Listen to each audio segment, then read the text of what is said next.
नमस्कार मित्रांनो, टेक्नो अथर्व या यूट्यूब चॅनलवर आपलं स्वागत. मित्रांनो, माझी लाडकी बहीण योजनेअंतर्गत 50% महिलांचे फॉर्म रद्द झालेले आहे आणि त्यासाठी गव्हर्नमेंटने जी काही कारणे दिलेली आहे, तर ती संपूर्ण कारणे आपण बघणार आहोत आणि याच्यावरचं सोल्युशन काय आहे, तर 100% सोल्युशन या प्रॉब्लेमवरचं आपण या व्हिडिओमध्ये सांगितलेलं आहे. त्यामुळे व्हिडिओ पूर्ण बघा, तरच आपल्याला आपला रिजेक्ट झालेला फॉर्म परत रिसेट करता येईल आणि तो सबमिट करता येईल आणि आपला फॉर्म सक्सेसफुल होईल. तर मित्रांनो, व्हिडिओला सुरू करण्यापूर्वी नेहमीप्रमाणे एक विनंती करेल, जर आपण या चॅनलवर नवीन असाल तर चॅनलला सबस्क्राईब करा, लाईक करा आणि शेअर करायला विसरू नका. त्याचबरोबर जे बेल आयकॉन आहे त्याला सुद्धा क्लिक करा, म्हणजे आपल्या चॅनलवर येणारे जे काही नवीन व्हिडिओज आहे तर त्याची माहिती आपणास तात्काळ मिळून जाईल. तर वेळ न घालवता व्हिडिओ सुरू करूया. बघूया मित्रांनो पुढील व्हिडिओ. आतापर्यंत माझी लाडकी बहीण योजनेअंतर्गत आलेले जे काही फॉर्म होते त्यामधले 50% फॉर्म रिजेक्ट झालेले आहे आणि त्यासाठी जी काही कारणे दिलेली आहे गव्हर्नमेंटनं, ती कारणे बघूया आपण. तर बघा, या ठिकाणी काही ठिकाणी म्हटलेलं आहे की हमीपत्रावर स्वाक्षरी केली नाही. अनेक महिला भगिनींनी हमीपत्रावर स्वाक्षरी केलेली नाही. स्वाक्षरी केल्यानंतर खाली नाव सुद्धा लिहायचं होतं, परंतु स्वाक्षरी केली नाही आणि नाव लिहिलं नाही. घाईत सगळं टिक करून टाकलं आणि हमीपत्र अपलोड केलेलं आहे. त्यामुळे फॉर्म रिजेक्ट झालेला आहे. दुसरी गोष्ट बघूया आपण की अर्जदार महिलेचे आदिवास प्रमाणपत्र, जन्म प्रमाणपत्र, शाळा सोडल्याचा दाखला, तर यापैकी कोणतंही एक लागणार होतं, किंवा ते जर नसेल तर 15 वर्षापूर्वीचे रेशन कार्ड असेल, ओळखपत्र असेल, किंवा यापैकी कोणतेही एक जोडणे अपेक्षित होते, मात्र चुकीचे डॉक्युमेंट जोडलेले आहे.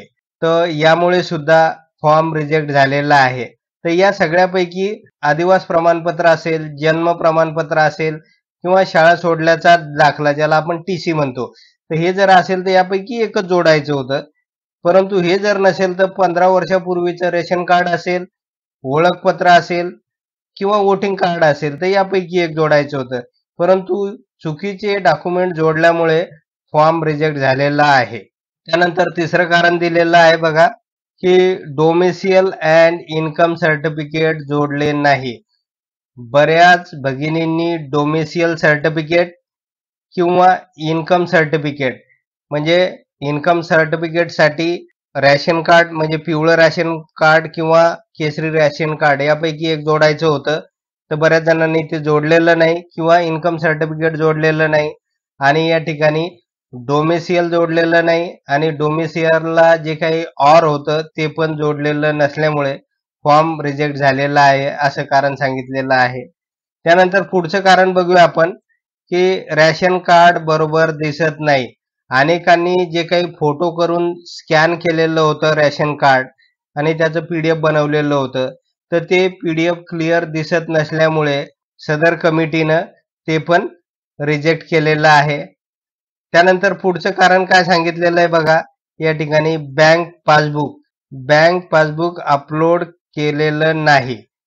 तर बऱ्याच जणांनी बँक पासबुक अपलोड केलेलं नाही, त्याऐवजी बँक स्टेटमेंट अपलोड केलेलं आहे. तर बऱ्याच जणांना सांगण्यात आलेलं होतं, जर बँक पासबुक जर मिळत नसेल तर बँकेत जा, 1 ते 2 दिवसात ते मिळून जाईल. परंतु बऱ्याच जणांनी तो प्रयत्न केला नाही आणि ऑनलाईन बँक स्टेटमेंट डाउनलोड केलं आणि ते अपलोड केलं, त्यामुळे फॉर्म रिजेक्ट झालेला आहे. तर ही कारणे होती. त्यानंतर पुढची काही कारणे बघूया आपण. आता यामध्ये सांगितलेलं आहे बघा, अर्ज इंग्रजीमध्ये भरावा व कागदपत्राच्या दोन्ही बाजू जोडाव्या. अर्ज हा इंग्रजीमध्ये भरावा आणि इंग्रजी ऐवजी मराठीत भरल्यामुळे अर्ज रिजेक्ट करण्यात आलेला आहे. तर खरं तर हे कारण होऊ शकत नाही, कारण महाराष्ट्र गव्हर्नमेंटने तशी अट कुठेच टाकलेली नव्हती की फॉर्म इंग्रजीमध्ये भरावा. तरी पण फॉर्म हा मराठीमध्ये भरल्यामुळे अनेक जणांचा फॉर्म रिजेक्ट झालेला आहे. त्यानंतर दुसरी गोष्ट, कागदपत्राच्या दोन्ही बाजू जोडाव्या. बऱ्याच जणांनी जे काही कागदपत्र अपलोड करत असताना त्याची एकच बाजू अपलोड केलेली आहे आपल्या चॅनलवर व्हिडिओ दाखवलेला होता की त्यामध्ये सांगण्यात आलेलं होतं की आधार कार्डच्या दोन्ही बाजू एकत्र कशा जोडायच्या आणि ते PDF अपलोड कसं करायचं, तर ते सांगण्यात आलेलं आहे. त्या संदर्भातला व्हिडिओ पण आहे. परंतु बऱ्याच जणांनी आधार कार्ड असेल, रॅशन कार्ड असेल किंवा वोटिंग कार्ड असेल, तर याच्या एकाच बाजूचा फोटो काढून तो PDF बनवून अपलोड केलेला आहे आणि त्यामुळे सुद्धा फॉर्म रिजेक्ट झालेला आहे. त्यानंतर पुढचं कारण बघूया आपण की वैयक्तिक बँक खाते नाही. बऱ्याच जणांचे जॉइंट अकाउंट्स आहे, तर त्या जॉइंट अकाउंट्समुळे सुद्धा फॉर्म रिजेक्ट करण्यात आलेला आहे. त्यानंतर अनेक जणांनी नॅशनलाइज बँक्समध्ये खाते खोलणं आवश्यक होतं, कारण गव्हर्नमेंटच्या सगळ्या योजनांचे जे काही बेनिफिट्स आहे, तर ते नॅशनलाइज बँकमध्येच येतात, म्हणजे गव्हर्नमेंटच्या बँकमध्येच येतात. म्हणून नॅशनलाइज बँकचं खातं काढणं गरजेचं होतं आणि 31 ऑगस्टपर्यंत वेळ पण होता. तरी पण बऱ्याच जणांनी काय केलं, आपल्याकडे असणारं जॉइंट खातं असेल, कोणत्याही बँकचं खातं असेल, तर ते जोडल्यामुळे फॉर्म रिजेक्ट झालेला आपल्याला दिसून येईल. त्यानंतर पुढचं रिझन सांगितलेलं आहे की अर्जदाराने हमीपत्र जोडले नाही किंवा हमीपत्रात त्रुटी आहे. अनेक अर्जदारांनी हमीपत्र जोडलंच नाही किंवा हमीपत्रामध्ये त्रुटी आहे. हमीपत्रामध्ये त्रुटी का आहे? कारण राईट साईडला जे बॉक्स देण्यात आलेले होते, तर त्या बॉक्सला बघा अशा प्रकारचे बॉक्स देण्यात आलेले होते.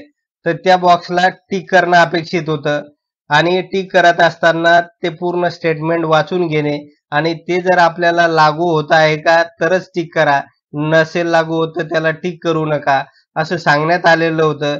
तरी पण अनेक जणांनी हमीपत्र जोडलं नाही किंवा हमीपत्रामध्ये अनेक ठिकाणी चुका करून टाकल्या. त्यामुळे सुद्धा हा अर्ज रिजेक्ट करण्यात आलेला आहे. त्यानंतर बघा खाली सांगितलेलं आहे की हमीपत्रात खुणा टिक केलेले नाही. अनेक जणांनी हमीपत्रामध्ये टिकच केलेलं नाही.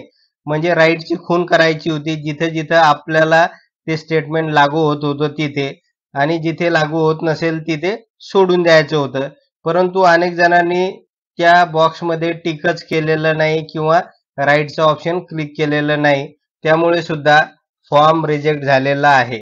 त्यानंतर पुढचं कारण सांगितलेलं आहे, आधार क्रमांक चुकीचा नोंदवलेला आहे.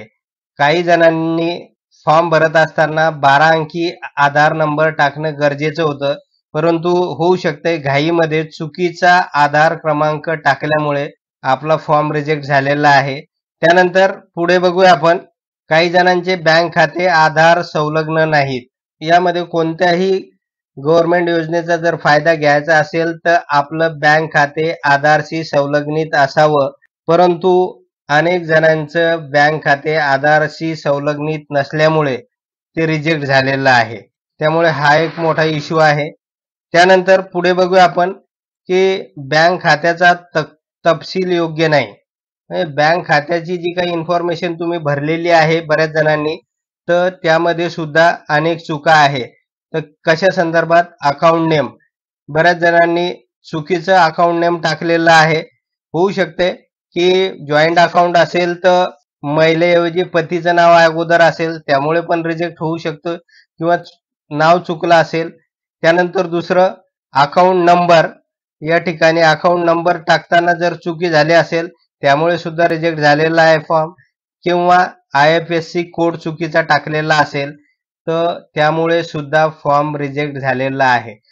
तर ही सगळी कारणं आपण बघितलेली आहे. तर ती कारणं गव्हर्नमेंटनं हे फॉर्म रिजेक्ट झाल्याबाबत सांगितलेली आहे.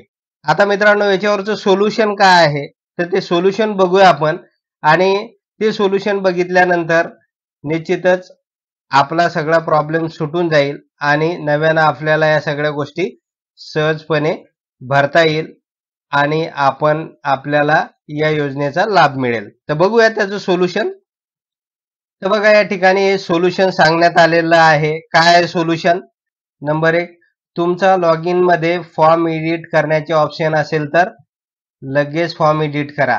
होऊ शकते काहीच्या ॲप्समध्ये ज्यावेळेस आपण लॉग इन करतो तर त्यावेळेस फॉर्म एडिटचं ऑप्शन असू शकते. जर फॉर्म एडिटचं ऑप्शन असेल तर त्या एडिटला क्लिक करा आणि जी काही त्रुटी सांगितलेली होती किंवा जे डॉक्युमेंट्स अपलोड करायला सांगितलेलं होतं, तर ते डॉक्युमेंट लगेच अपलोड करा किंवा ती त्रुटी दूर करा आणि फॉर्म सबमिट करा. हे एक सोल्युशन आहे. दुसरं सोल्युशन बघूया आपण. एडिट ऑप्शन नसेल तर वेट करा. जर आपल्या लॉग इनमध्ये एडिट ऑप्शन दिसत नसेल तर काय करायचंय? वेट करायचंय. आता थांबावं लागणार आहे आपल्याला. फॉर्म रिसेट करण्याचं ऑप्शन आपल्याला दिले जाणार आहे. त्या ऑप्शनला क्लिक केल्यानंतर फॉर्म रिसेट होईल. त्यानंतर आपल्याला आपला पूर्ण फॉर्म सहजपणे भरता येईल. हे एक सोल्युशन आहे.